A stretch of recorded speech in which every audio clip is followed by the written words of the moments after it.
Spotlight on those who served. Brought to you by your local carrier dealers. Every veteran has a story behind their military stripes, and no one's experience in serving is ever the same. One St. Louis native went from teaching in the classroom to serving in Iraq before leaving for active duty. But Patricia Tuggle is showing us tonight, just because you leave active duty doesn't mean you're done serving. It shocked everyone who knew me that I joined the Army. I wasn't what people thought were your typical Army officer, just people who grew up with me. Patricia Tuggle grew up in the St. Louis area, went to Mizzou, and started her adult life in the classroom before joining the Army. I was actually a high school teacher in Missouri at the time, and shut down my classroom, turned in my grades, and a week later went to basic training. After that, it was officer candidate school, and after another year of training, and then I headed right to Iraq. So I deployed to Iraq for a year. During her time in Iraq, she supported an engineering battalion in a human resources role. It was a very active time. People wanted to know what I was wearing, if I got shot at, if things were blowing up. About halfway through her deployment, she started to fill in as a public affairs officer, telling the stories of the soldiers serving in Iraq, going out on patrol. With the route clearance company, that was always who my command felt most comfortable with me going out with, because it was a little bit dangerous at the time. So if I went out with the route clearance, they had the most protected vehicles, and they were the ones who actually drove around and literally searched for bombs. She served with the Army engineers for 2 years.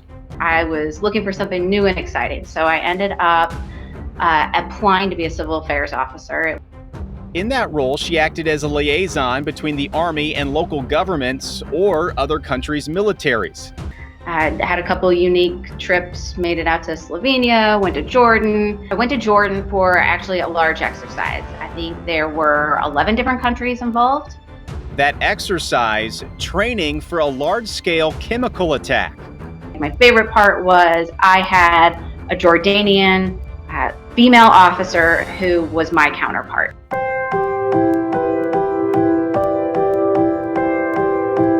During that time, she got married to a fellow civil affairs officer, Curtis Tuggle.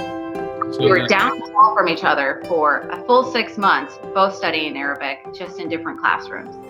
So we got married, then I left a week later for a course in Kentucky, and he packed himself up and deployed to Germany before I got back. After starting a family, the Tuggles made the decision to leave active service. That one was a tough decision. Very, very tough decision, very drawn out decision. But they have not entirely left military life behind. Both are now members of the Washington, D.C. National Guard. It's been a bit unique over the last year because D.C. has been very active. This year's actually been pretty tough balancing. That's because they were both called up in June for riots in D.C., again in November for the election, and in the wake of the Capitol insurrection in January. And now with 2 young children, that makes things a bit difficult.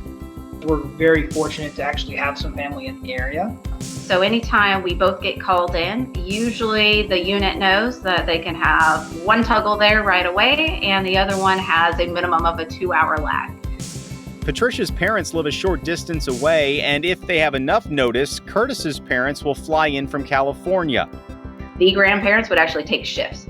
Patricia and Curtis, known as Team Tuggle to their peers, say their situation is a little out of the ordinary. It usually catches people off guard. They're totally intrigued, and in any sort of activation, everyone's number one question is, oh my gosh, how in the world did you pull this off? Where in the world's your family? One of the funnier things that does tend to happen as a married military couple is that when we're both working and activated, is answering emails on each other's behalf or answering texts and phone calls on each other's behalfs. As for the time serving in the Army, Patricia says she would do it all over again. I was not ready to leave having that military connection, which was what was so exciting about going to the DC National Guard, just the active duty. I would have loved to stay active duty. It just sometimes personal family life balance. Sometimes active duty is a little bit harder on families for that.